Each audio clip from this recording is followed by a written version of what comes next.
দয়ার শেষ নেই। আল্লাহর অনেক দয়া। তিনি দয়া দিয়ে মানুষকে জান্নাত দিতে চেয়েছেন, তিনি দয়া দিয়ে মানুষকে সম্মান দিতে চেয়েছেন, তিনি দয়া দিয়ে মানুষকে সুস্থতা রাখতে চেয়েছেন, তিনি দয়া দিয়ে মানুষের যত সমস্যা আছে সব সমস্যার সমাধান করতে চেয়েছেন। তা আমরা আল্লাহর কাছ থেকে কি চাবো? দয়া কামনা করব, যে আল্লাহ তুমি আমার প্রতি দয়া করো, তুমি আমার প্রতি রহমত করো। আজকের জুমার খুতবার সংক্ষিপ্ত সময়ের আলোচনার বিষয় পরনিন্দা বা গীবত। আল্লাহর অনেক দয়া, কিন্তু এত দয়া থাকা সত্ত্বেও যারা পরনিন্দা করে বা গীবত করে এদেরকে আল্লাহ ক্ষমা করবেন না। আল্লাহর এত দয়া, তার দয়া দিয়ে যত বড় থেকে বড় পাপ হোক না কেন, মানুষের পাপ যদি হতে হতে হতে হতে হতে হতে জমিন থেকে নিয়ে আসমান পর্যন্ত হয়ে যায়, মানুষের পাপ যদি হতে হতে হতে হতে পাহাড় পরিমাণ হয়ে যায়, মানুষের পাপ যদি হতে হতে সাগরের ফেনা পরিমাণ পাপ হয়ে যায়, আল্লাহ সেই পরিমাণ ক্ষমা নিয়ে বান্দার সামনে উপস্থিত হবেন, তাকে ক্ষমা করে দিবেন। বলেন সুবহানাল্লাহ। আল্লাহ ক্ষমা করতে প্রস্তুত, রেডি, শুধু আপনি চাইবেন। আল্লাহ যত বড় থেকে বড় পাপ করুক আল্লাহ ক্ষমা করতে ইচ্ছুক বা চেয়েছেন। মানুষ জেনা করবে তাও ক্ষমা করবে, মানুষ চুরি করবে তাও ক্ষমা করবে, মানুষ সুদ খাবে তাও ক্ষমা করবে, মানুষ শিরক করবে তাও আল্লাহ ক্ষমা করবে, মানুষ সালাত ছেড়ে দিবে তাও ক্ষমা করবে, মানুষ সিয়াম ছেড়ে দিবে সব ক্ষমা করবে।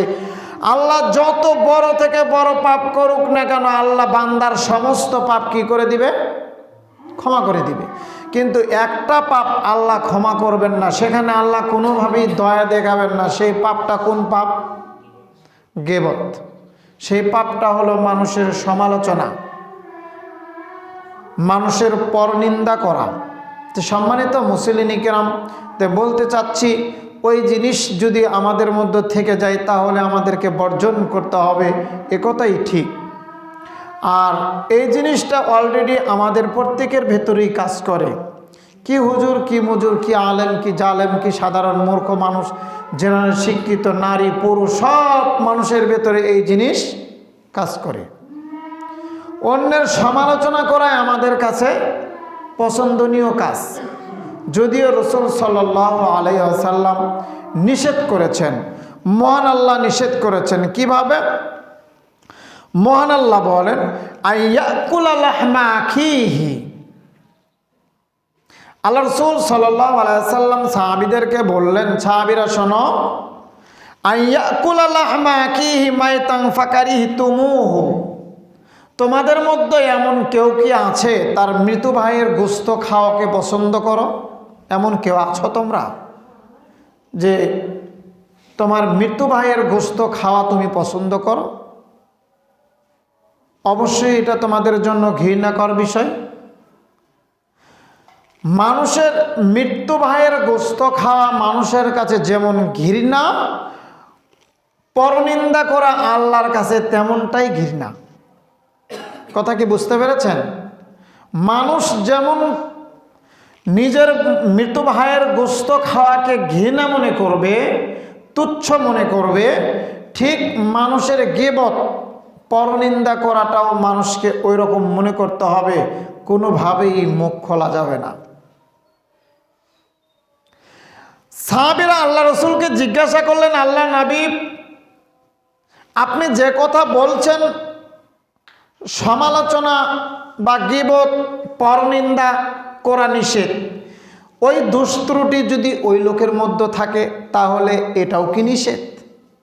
তা আল্লাহ রাসূল সাল্লাল্লাহু আলাইহি ওয়াসাল্লাম বললেন, যদি দুষ্ত্রুটি ওই মানুষের ভিতরে থাকে একেই বলে গীবত।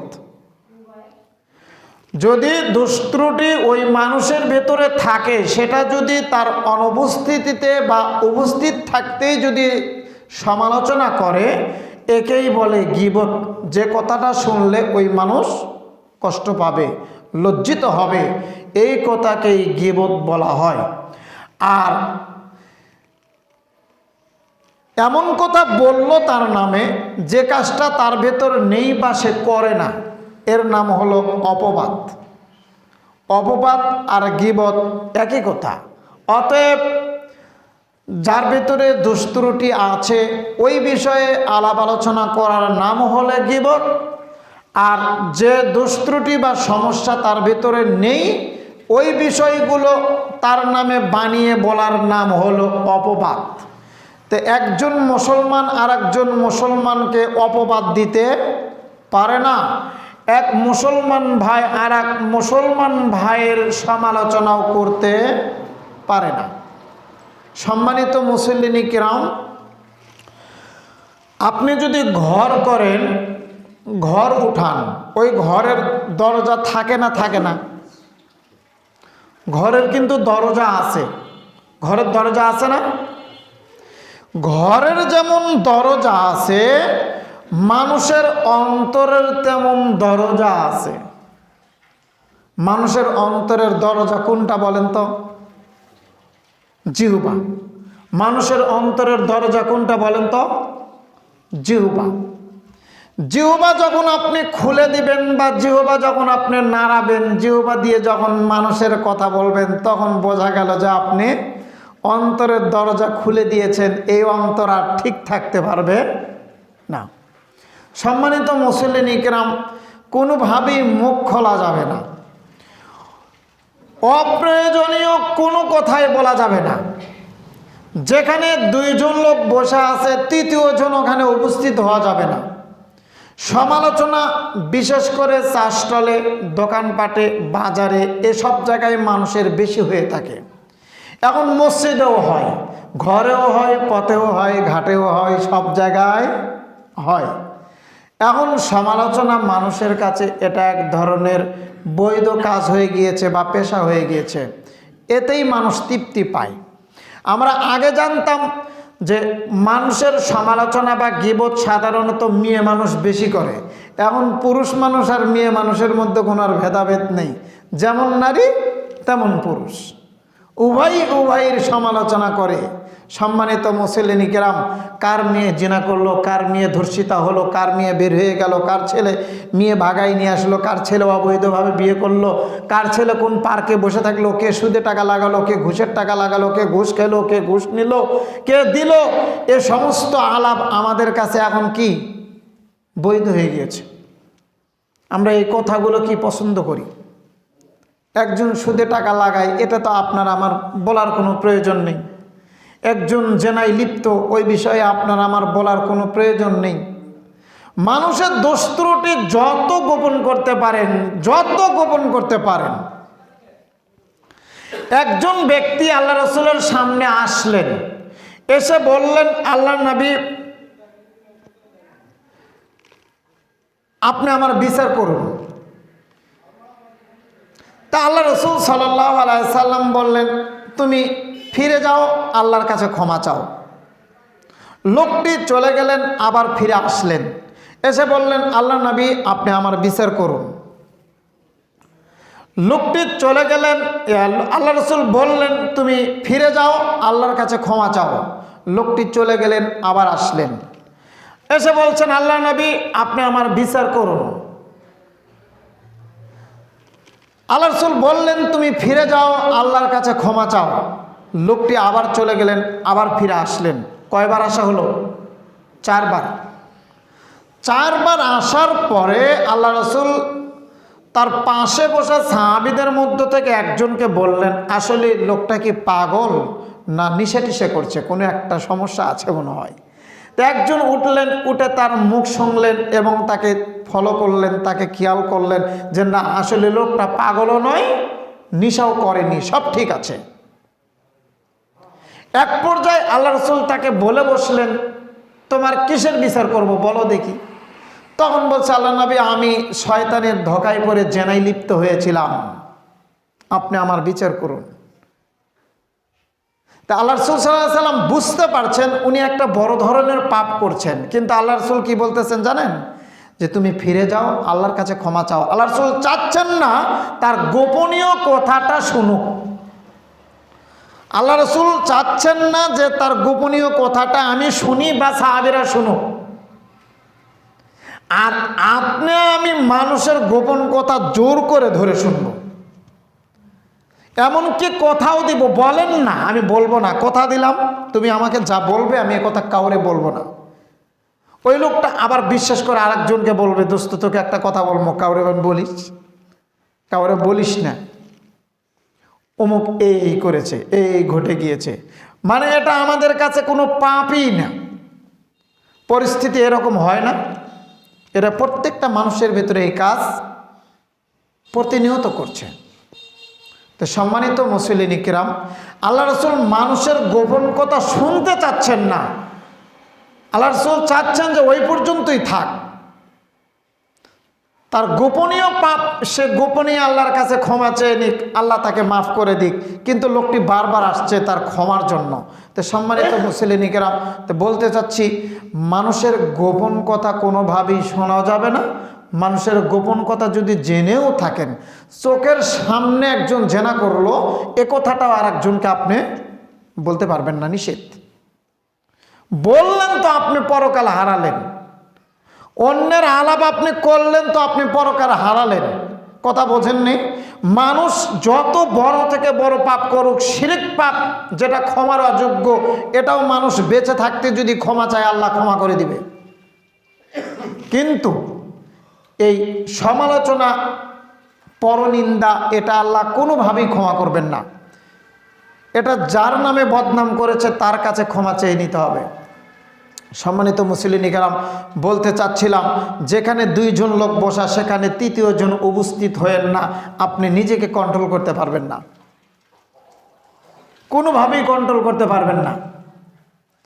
কারণ যেখানেই তিনজন লোক উপস্থিত হবে সেখানেই সমালোচনা আরও বৃদ্ধি পাবে। আপনি সমালোচনা করবেনই না, দুইজন করবে, আপনি খালি বলবেন ঠিকই বলছ, ওই লোকটা আসলে এরকম, আপনিও সমান অপরাধী। খালি এ কথাটা বলবেন ঠিকই বলছ, কথাটা সত্য, ওই লোকটা এরকমই, আমার সাথে একদিন এমনটা হয়ে গিয়েছে, আপনি সমান অপরাধী। ওখানে আপনি বসবেনই না, নিজেকে বাঁচানোর চেষ্টা করুন। সম্মানিত মুসলিম কিরাম, মানুষের গোপন কথা জানা থাকলেও বলবেন না। মানুষের অন্তরের জিহ্বা হলো কি? অন্তরের দরজা কোনটা? জিহ্বা। মানুষের অন্তরের দরজা হলো জিহ্বা। আর এই জিহ্বা মুখ খুললে আপনার উলুট পালুট হয়ে যাবে। অতএব মুখ খোলা যাবে না। বিনীত অনুরোধ, সম্মানিত মুসলিম কিরাম, কে কি করলো এটা আপনার আমার দেখার কোনো প্রয়োজন নেই।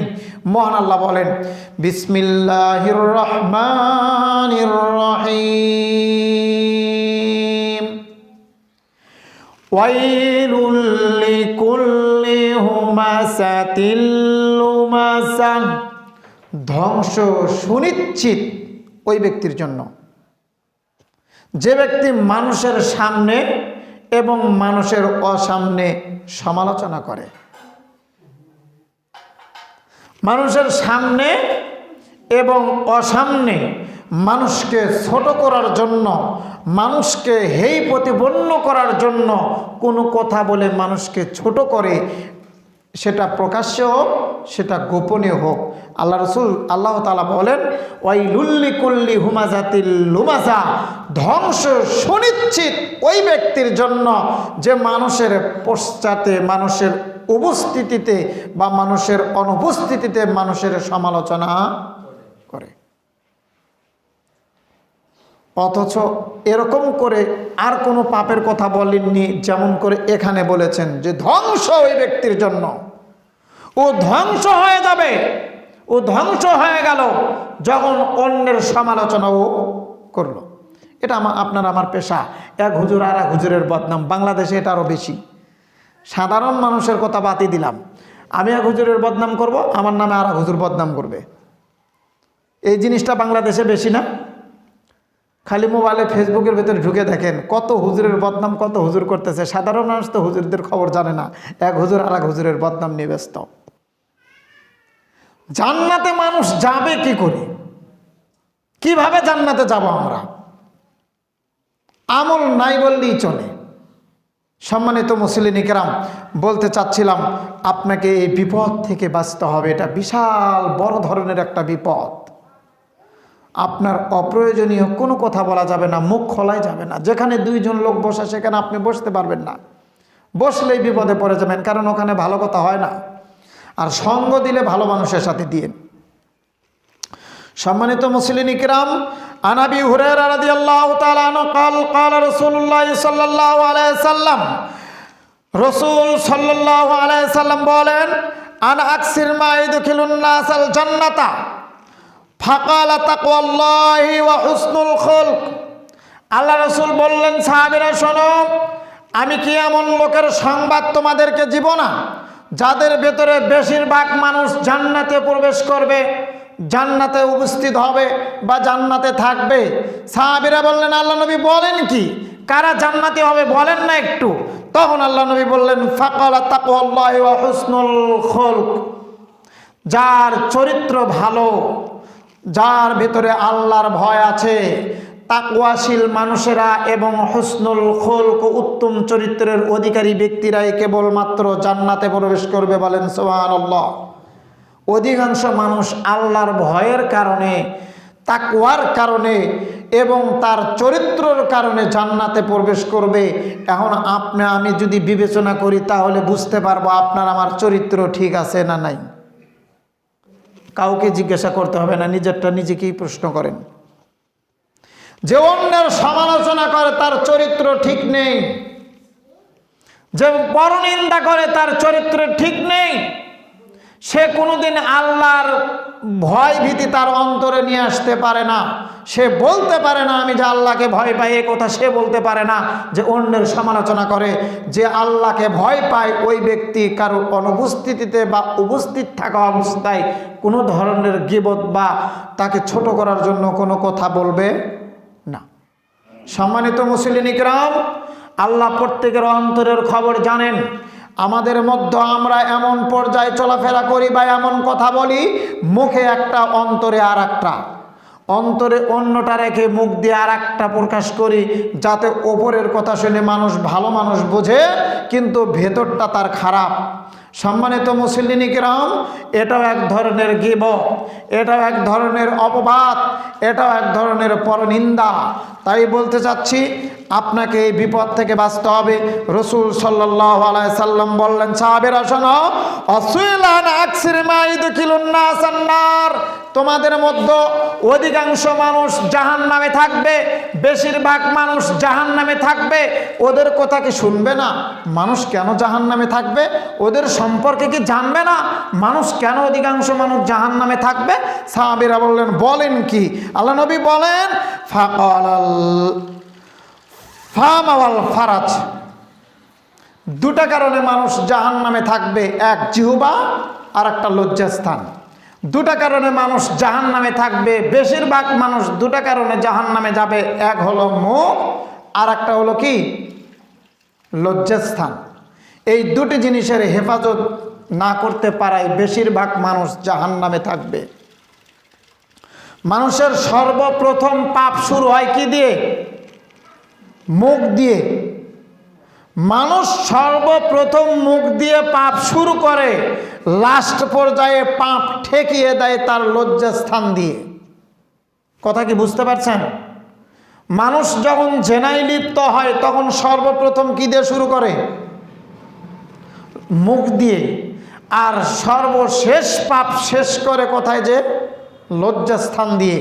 অতএব এই দুটি জিনিসের হেফাজত আপনাকে করতে হবে।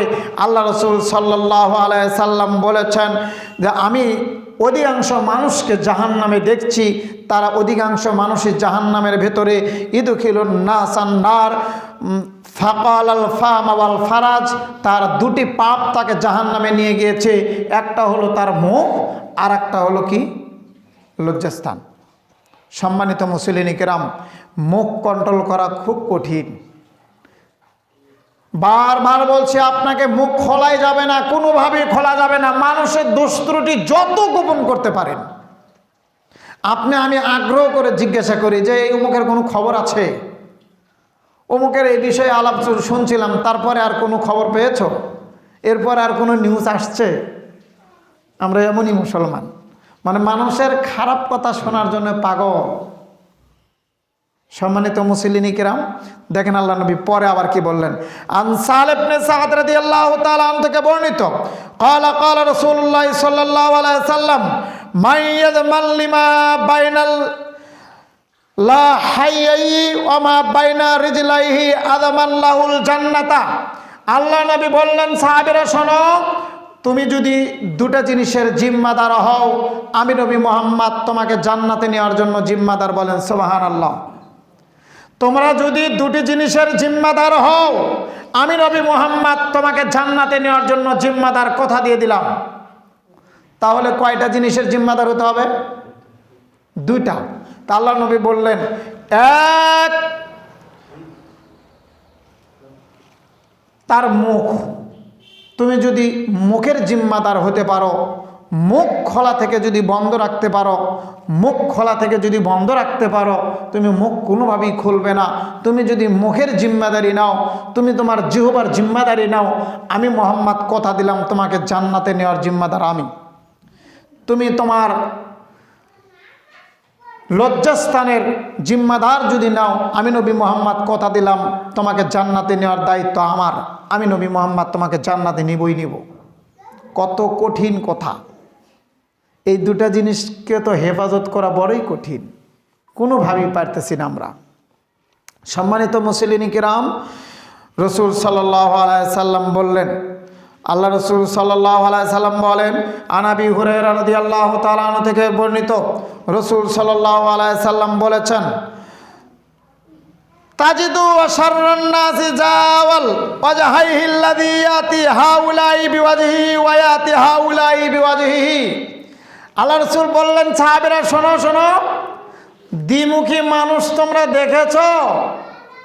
তোমরা কি দুই মুখওয়ালা মানুষ দেখেছো? সাহাবীরা শোনো শোনো, তোমরা কি দুই মুখওয়ালা মানুষ দেখেছো? আল্লাহ রসুল বলার সাথে সাথে সাহাবীরা বললেন, আল্লাহ নবী বলেন কি, দুই মুখওয়ালা আবার মানুষ থাকে নাকি? দুই মুখওয়ালা আবার মানুষ থাকে নাকি? আল্লাহ রসুল বললেন, জি হ্যাঁ, দুই মুখওয়ালা মানুষ থাকে। এখানে তোমার সাথে এক কথা বলবে, ওখানে যে ওর সাথে আর এক কথা বলবে। তোমার সাথে এক কথা বলবে, তোমার বন্ধুর কাছে যে আর এক কথা বলবে। এ হলো দুই মুখওয়ালা, দুই দিকই ঠিক থাকে। এমন মানুষ বাংলাদেশে কম না বেশি? এমন মানুষ বাংলাদেশে কম না বেশি? আপনারও বন্ধু, আমারও বন্ধু, আমার সমালোচনা আপনার কাছে, আপনার সমালোচনা আমার কাছে। এমন মানুষ বাংলাদেশে অভাব নেই। একে আল্লাহ রসুল দ্বিমুখ আলা বলেছেন। একে আল্লাহ ক্ষমা করবেন না, একে আল্লাহ ছাড়বেন না। ওর জিহ্বা আগুনের কেচি দিয়ে কাটা হবে। সম্মানিত মুসলিম কিরাম, বিনীত অনুরোধ করে বলছি, আপনাকে ওই পথ থেকে ফিরিয়ে আসতে হবে। কঠিন পাপ, মুখ খুলিয়েন না। যে যত খুশি পাপ করুক, আপনি মুখ খুলিয়েন না। যে যত খুশি পাপ করুক, আপনি মুখ খুলিয়েন না। তাকে গোপনে ডেকে বলেন, এই যে দেখো, শোনো শোনো, এদিকে তুমি যা আজ করলে, এই কাজ কিন্তু ভালো না, এই পথ থেকে ফিরে আসো। এ পর্যন্তই শেষ। দ্বিতীয় আর একজন যেন না শোনে। কথা কি বুঝতে পারছেন? ও লোক যদি ফিরে আসেতে ভালো, না ফিরলে ওর মন্দ, এতে আপনার কিছু আসে যায় না। এখন আপনি যদি বলেন যে, আব্দুর রহমান শুনছ, অমুককে দেখে আসলাম, ও এই পাপ করলো, আমি তাকে ডেকে এভাবে নিষেধ করেছি যে সে যেন আর না করে, এ কথাও বলা যাবে না। আপনি যে ভালো একটা কাজ করেছেন, এ কথাটাও অন্যের কাছে প্রকাশ করা যাবে না। সম্মানিত মুসলিম কিরাম, এটাও এক ধরনের গীবত, এটা এক ধরনের পরনিন্দা। মানুষের উপকার করে অন্যের সাথে যখন আলাপ আলোচনা করে, এটাও এক ধরনের কি পাপ। সম্মানিত মুসলিম কিরাম, উপকার করে খোঁটা দিলে এটা সবচেয়ে জঘন্যতর একটা অপরাধ বা পাপ। আর এই জিনিসগুলো আমাদের মধ্যে বেশি কাজ করে। সম্মানিত মুসলিম কিরাম, বিনীত অনুরোধ করে বলছি, এই দ্বিমুখওয়ালা মানুষ থেকে বেঁচে থাকার চেষ্টা করবেন। এখানে এক কথা, ওখানে যে আর এক কথা, ওর কথার কোনো মিল পাবেন না। এই দুই মুখওয়ালা মানুষ থেকে নিজেকে বাঁচানোর চেষ্টা করবেন। আন আবি দারদা রাদিয়াল্লাহু তাআলা আনহু قال قال رسول الله صلى الله عليه وسلم يقول إن اللعانين لا يكونوا شهداء ওয়ালা শুফাআ ইয়াউমাল কিয়ামা। রাসূল সাল্লাল্লাহু আলাইহি সাল্লাম বললেন যে নিশ্চয় অভিশাপকারী কখনো কিয়ামতের মাঠে জান্নাত লাভ করতে পারবে না। মানুষকে অভিশাপ দেয়, মানুষকে বরদোয়া দেয়, এমন ব্যক্তি কোনোদিন জান্নাত লাভ করতে পারবে না, ওকে আল্লাহ ক্ষমা করবেন না। অভিশাপ এখন আমাদের মুখে মুখে চলে। যদি হাত দিয়ে জিততে না পারি, মুখ দিয়ে জিতি। কিভাবে জিতি? যে এর বিচার আল্লাহ করবে, যা আল্লাহর উপরে ছেড়ে দিলাম। বিচার কার উপরে ছেড়ে দিলাম? আল্লাহর উপরে ছেড়ে দিলাম।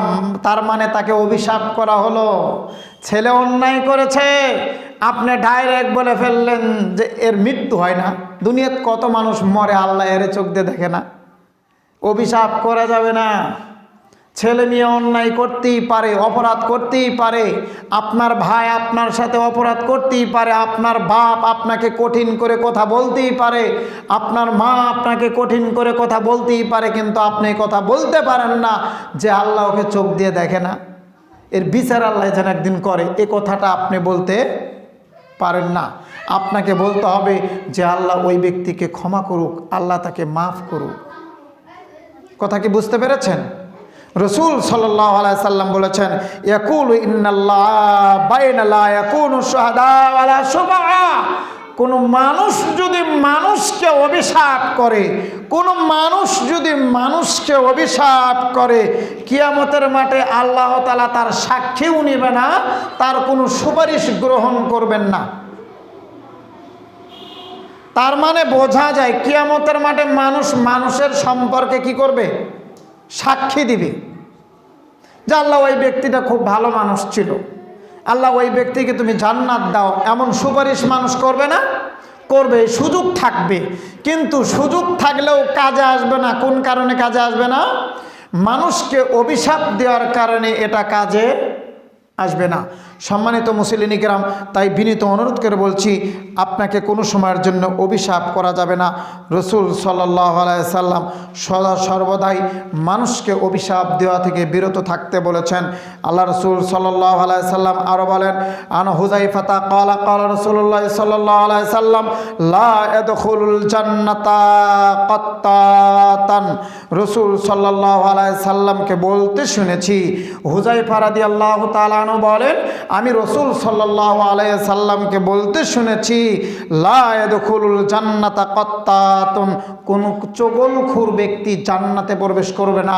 কোন চগলখুর ব্যক্তি জান্নাতে প্রবেশ করবে না। চগলখুর চেনেন? মানুষের কাজে বাজায় দেয়, মানুষের ভেতরে ঝগড়া লাগায় দেয়। বয়স 90 এখনও মানুষের ঝগড়া লাগায়, বয়স 60 এখনও মানুষের সমালোচনা করে, বয়স 50 এখনও মানুষের সমালোচনা করে। ও কখনোই বুঝতে চেষ্টা করে না যে এই কথা বললে দুজনের ভেতরে ঝগড়া লেগে যাবে, কখনোই বোঝার চেষ্টা করে না। একজনের কাছে ভালো সেজে আর একজনকে খারাপ বানায়। এরকম মানুষ বাংলাদেশে কম না বেশি?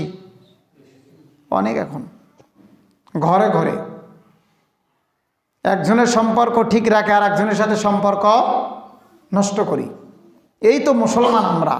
আল্লাহ রাসূল সাল্লাল্লাহু আলাইহি সাল্লাম বললেন, ওই ব্যক্তির জান্নাতে প্রবেশ করবে না। ওই ব্যক্তি কোনোদিনই জান্নাতে প্রবেশ করবে না যে ব্যক্তি চগলখোর। চগলখোর কাকে বলে? একজনের কথা আর একজনকে বলে কাজে লাগাই দেওয়া, ঝগড়া লাগাই দেওয়া, এমন ব্যক্তিকে চগলখোর বলে।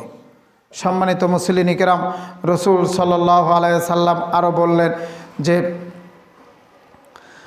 আয়েশা রাদিয়াল্লাহু তাআলা আনহা বলছে, আল্লাহ নবী, আমি আপনাকে সাফিয়া সম্পর্কে কয়েকটি কথা বলতে চাই। আয়েশা রাদিয়াল্লাহু তাআলা আনহা বললেন, আল্লাহ নবী, আয়েশা বললেন যে আল্লাহ নবী, সাফিয়া সম্পর্কে আপনাকে কিছু কথা বলতে চাই। সাফিয়ার ভিতরে এই সমস্যা আছে। তে কথা বলতে আল্লাহ নবী বুঝতে পারলেন যে আয়েশা আমাকে বোঝাতে চাচ্ছেন যে সাফিয়ার চেয়েও আমি সুন্দরী, এবং সাফিয়া একজন খাটো মহিলা, বেটে মহিলা, এটা আয়েশা আমাকে বোঝাতে চাচ্ছে। কথা কি বুঝতে পারছেন? যে সাফিয়াও আল্লাহ রসুলের স্ত্রী, আয়েশাও আল্লাহ রসুলের স্ত্রী।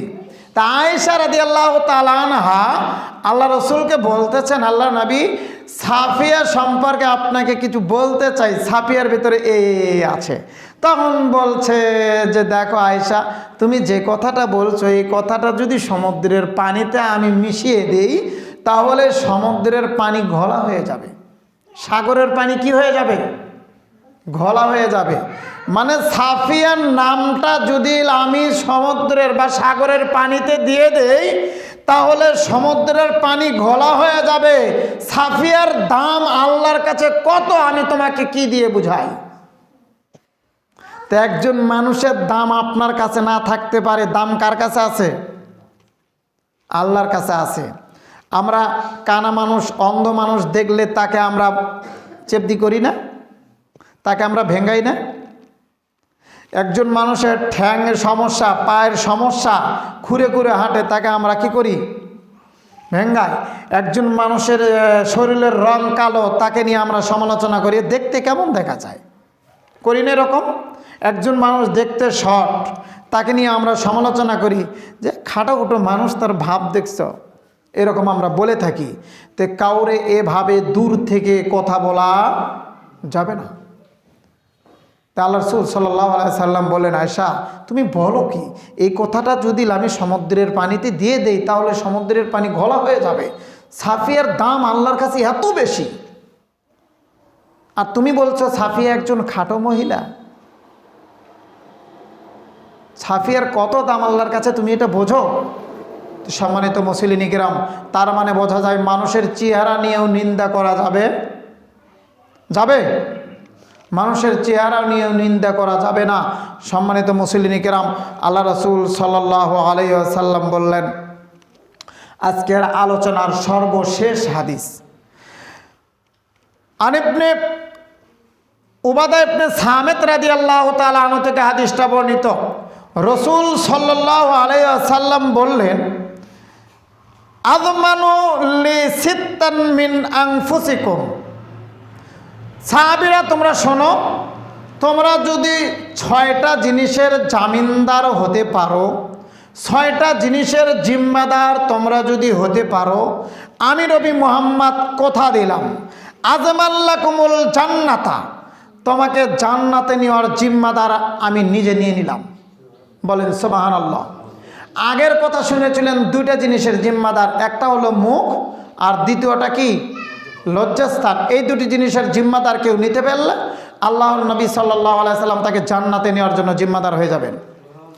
এখানে আবার বললেন যে 6টি জিনিসের জিম্মাদার তুমি যদি নিতে পারো, আমি নবী মুহাম্মদ ওই ব্যক্তি বা তোমাকে আমি জান্নাতে নিব, আমি জিম্মাদার কথা দিলাম। 6টি জিনিসের দায়িত্ব, ওই 6টি জিনিস আপনার কাছে আছে কি? আছে? আছে। চাইলেই আপনি ওই 6টি জিনিসের দায়িত্ব নিয়ে নিতে পারবেন, চাইলে আপনি এই 6টি জিনিসকে রক্ষা করতে পারবেন, কিন্তু আপনার আমার দ্বারা অসম্ভব হয়ে গিয়েছে। আল্লাহ রাসূল সাল্লাল্লাহু আলাইহি সাল্লাম বললেন, উসদুকু ইযা হাদ্দাসতুম। 1, যখন তোমরা কথা বলো সত্য কথা বলিও, মিথ্যা কথা কোনোভাবেই বলিও না। সত্য কথা বলো। 1, কথা বললে কি বলতে হবে? সত্য কথা বলতে হবে। ওয়াউফু ইযা ওয়া'আদতুম। 2, মানুষকে ওয়াদা দিলে, কারোর সাথে ওয়াদা দিলে ওয়াদা রক্ষা করার চেষ্টা করিও বা ওয়াদা রক্ষা করো। আপনি আমি সবাই আল্লাহর কাছে ওয়াদাবান, ওয়াদা দিয়ে এসেছি। নিজেকে মুসলমান দাবি করি মানে আল্লাহর কাছে আপনি আমি জিম্মি। অতএব আপনাকে আমাকে 5 ওয়াক্ত ফরজ সালাত আদায় করা অতীব জরুরি। আপনি তো ওয়াদাবদ্ধ আল্লাহর কাছে, আল্লাহর দিনকে মেনে নিয়েছেন। যখন বলেছেন লা ইলাহা ইল্লাল্লাহ, আমি এক আল্লাহ ব্যতীত আর কাউরে মানি না, আল্লাহ ব্যতীত আর কোনো মাবুদ নেই। যখন আপনি এই কথাটা বলেছেন তখন আপনার ওপরে সালাত ফরজ হয়ে গিয়েছে। তার মানে আপনার দায়িত্ব আপনার ওপরে পড়ে গেল যে আপনি আজ থেকে নিয়ে এক ওয়াক্ত সালাত ছেড়ে দিতে পারেন না। যখন আপনি ছেড়ে দিলেন তখন আপনি আল্লাহকে মানেন না, আপনার লা ইলাহা ইল্লাল্লাহ টিকবে না। তা আপনি তো ওয়াদা দিলেন লা ইলাহা ইল্লাল্লাহ, আমি বলছি আল্লাহ ব্যতীত আর কোনো মাবুদ নেই, তিনি এক, আমি এ কথা বলছি। তো যখন আপনি বললেন তা আল্লাহকে মেনে নিলেন, তা আল্লাহর হুকুম যা যা করেছে এগুলো মেনে নিতে হবে না? মেনে নিলে তো আপনি আল্লাহর বান্দা। আপনাকে জন্ম দিয়েছে, আপনি আপনার বাপকে স্বীকৃতি দিলেন, সে আপনার বাপ, কিন্তু কাগজ কলমে যদি আর একজনের নাম বসান তাহলে কি তাকে বাপ মানা হলো? তাকে বাপ মানা হলো? কথা কি বুঝতে পারছেন? যেমন আপনি আপনার বাপকেও আব্বা ডাকেন, আপনার শ্বশুরকেও আপনি আব্বা ডাকেন। আমি আমার বাপকেও আব্বা ডাকি, আমার শ্বশুরকেও আব্বা ডাকি, কিন্তু কাগজ কলমে কার নাম থাকে? যে জন্ম দিয়েছে তার নাম থাকে। তার মানে ওটা এমনিতেই চলছে, ওকে আমি বাপ বলে মানি না, কিন্তু বাপ বলে সম্মান করে ডাকি, এই পর্যন্তই। তার কারণ আমার স্ত্রী এবং আমি উভয়ের সাথে দুটা জিন্স এক হয়ে গিয়েছি, তাই এখন তাকে সম্মান দিয়ে আব্বা বলি, কিন্তু তার নাম কোথাও কাগজে কলমে উঠবে না। তা আপনি যখন তাকে বাপ স্বীকৃতি দিতে পারছেন না, তার মানে ডাকতে পারেন, স্বীকৃতি দিতে পারেন না, তার মানে ও আপনার বাপ না। তা আল্লাহকে যখন আপনি বললেন লা ইলাহা ইল্লাল্লাহ, আমি সাক্ষ্য দিচ্ছি আল্লাহ ব্যতীত আর কোনো মাবুদ নেই, কিন্তু এ কথা বলার পর তার দিন মেনে নিতে পারেন না, তার মানে আল্লাহকে আপনি মানেন না। এ কথাই ঠিক না? কথা ভুল বললাম? তার দিন যেহেতু মেনে নিতে পারলেন না, তার মানে তাকে মানেন না, এ কথাই ঠিক। সম্মানিত মুসল্লিন ইকরাম, তা আমরা ওয়াদাবদ্ধ। 3 তোমার কাছে যদি কোনো আমানত রাখা হয় তা সময়ে ফিরিয়ে দাও। তোমার কাছে যদি কোনো আমানত রাখা হয় তা সময়ে ফিরিয়ে দিও, এটা তোমার উপরে জিম্মাদার। 4 ওয়াহফাযু ফুরুজাকুম, তুমি তোমার লজ্জাস্থানের হেফাজত করো, তুমি তোমার লজ্জাস্থানের হেফাজত করো। 5 আল্লাহ নবী বললেন অগুজ্জু আবসারাকুম, কোনো বেগানা নারী দেখলে চক্ষু নিচু করিও, কোনো বেগানা নারী দেখলে চক্ষু নিচু করিও। তুমি যখন চক্ষু নিচু করবে তখন আমি নবী মুহাম্মদ কথা দিলাম তোমাকে জান্নাতে নিবই নিব। পারি না, বয়স 70, বয়স 90, বয়স 60, এখনও যদি রাস্তায় মেয়ে মানুষ দেখি আমরা কি করি? এক ধানে চেয়ে থাকি। এমন এক শ্রেণীর ভণ্ড সুফিবাদী আকিদার লোক আছে, তারা বলে একবার দেখা যাবে, একবার দেখার নাম করে এই যে তাকিয়ে আছে, আর চোখ ফিরানোর কোনো আলাপ নেই, ওর চরিত্রই ঠিক নেই। রাস্তায় মেয়ে মানুষ দেখলেই কথা বলে, তাকিয়ে থাকে, তার মানে বোঝা যায় ওর চরিত্রই ঠিক নেই। আর যার চরিত্র ঠিক নেই ও কোনোদিন জান্নাত লাভ করতে পারে না। ও কি করে জান্নাতে যাবে? চরিত্রহীন মানুষকে তো আল্লাহ জান্নাত দিবে না, এই কথা তো আল্লাহ বলছেন। সম্মানিত মুসলিম ইকরাম, তাই বিনীত অনুরোধ করে বলছি চরিত্র ঠিক করুন। 6 আকুফু আইদিয়াকুম, নিজের হাতকে সংবরণশীল করো, হাতকে তুমি কন্ট্রোল করার চেষ্টা করো, যেখানে সেখানে এই হাত তুলো না। আপনার ক্ষমতা, আপনি তো আওয়ামী লীগ করেন, ক্ষমতা অনেক বেশি, রিক্সাওয়ালারা ভাড়া দিতে যে যদি 2 কথা হয় ঠাস করে মেরে দেন। আপনি তো এখন আবার বিএনপি করেন, আপনার ক্ষমতা আবার বেড়ে গেল, আপনি এখন ওই রিক্সাওয়ালাকে ভাড়া দিতে আপনি ঠাস করে থাপ্পড় মেরে দেন, যা এখান থেকে বেটা, কয়দিন ধরে রিক্সা চালা, সেখানে আমার কাছে ভাড়া চাস মানে? ক্ষমতা আছেন এরকম মানুষ? আপনার উপকার করবে, আপনি সমস্যায় পড়ে গিয়েছেন, একটা সালিশি করে নিতে হবে, অমুক মাতবরকে ডাকলেন, বলছে কিছু টাকা খরচ করতে হবে, ওর নাম বলে আবার উপকার। যে দিবে আর যে নিবে উভয়ই সমান অপরাধী। ঘুষ যে দিবে আর যে নিবে উভয়ই সমান অপরাধী। তো বলতে চাচ্ছি এই হাত দিয়ে মানুষ কত কি করে, ঘুষের টাকা ন্যায় দেয়, সুদের টাকা ন্যায় দেয়, এই হাত দিয়ে চুরি করে, এই হাত দিয়ে মানুষকে কি করে, থাপ্পড় মারে। আল্লাহ তাআলা বলছে অগুয্যু আইদিয়াকুম, তুমি তোমার হাতকে সংবরণশীল করো। সম্মানিত মুসলিম কিরাম, এই হাত যেখানে সেখানে উঠবে না, এই হাত যেখানে সেখানে মানুষের কাছে পাতবে না। অতএব এই হাতকে রক্ষা করার দায়িত্ব আপনার। আল্লাহ নবী বলছেন তুমি এই 6টি জিনিসের দায়িত্ব নাও, আমি নবী মুহাম্মদ তোমাকে জান্নাতে নেওয়ার জন্য জিম্মাদার হয়ে গেলাম। পারবেন? পারবেন কি? খুব কঠিন কিন্তু কাজ না। 1 নাম্বার কি বলেন তো? কথা বললে সত্য বলতে হবে। 1 নাম্বার কি? কথা বললে সত্য বলতে হবে। 2, ওয়াদা করলে ওয়াদা রক্ষা করতে হবে। 3, আমানত রাখলে আমানত ফিরিয়ে দিতে হবে টাইম মতো। 4, সব সময়ের জন্য ভালো কথা বলতে হবে। সব সময় কি বলতে হবে? ভালো কথা বলতে হবে। 5, অগুয্যু আবসারাকুম, চোখকে সংবরণশীল করতে হবে, চোখকে নিচু করতে হবে। 4 নাম্বার নিজের লজ্জাস্থানে হেফাজত, 5 নাম্বার চোখকে সংবরণশীল, আর 6 নাম্বার বিষয় হচ্ছে হাতকে কন্ট্রোল করতে হবে, হাতকে সংবরণশীল করতে হবে। সম্মানিত মুসলিম কিরাম, এই 6টি জিনিস আপনার আমার দ্বারা করা সম্ভব। অতএব যদি করতে পারেন তাহলে জান্নাতে যাবেনই যাবেন। এ কথা আল্লাহ নবী মুহাম্মদ সাল্লাল্লাহু আলাইহি সাল্লাম বলে গিয়েছেন যে আমি নবী মুহাম্মদ তাকে জান্নাতে নেওয়ার দায়িত্ব নিয়ে নিলাম। ও 6টা দায়িত্ব নিক, আমি নিয়ে নিলাম। আল্লাহ নবী বলছে তুমি 6টা দায়িত্ব নেও, আমি তোমাকে জান্নাতে নেওয়ার দায়িত্ব নিয়ে নিলাম। পারবেন তো ইনশাল্লাহ? সম্ভব? অসম্ভব। মিথ্যা কথা এটা আমাদের এখন পেশা, সত্য কথার ধার ধারি না। যদি কেউ কারোর সাথে কথা দেয়, খালি কথা দিয়ে অন্যদিনে সরতে পারলেই বাঁচি, দ্বিতীয়তে আর ওই কথা রাখার সময় নেই। 3, যদি কেউ আমানত রাখে ওটা আমার নিজের মনে করে আমরা খরচ করি, এই তো আমাদের চরিত্র।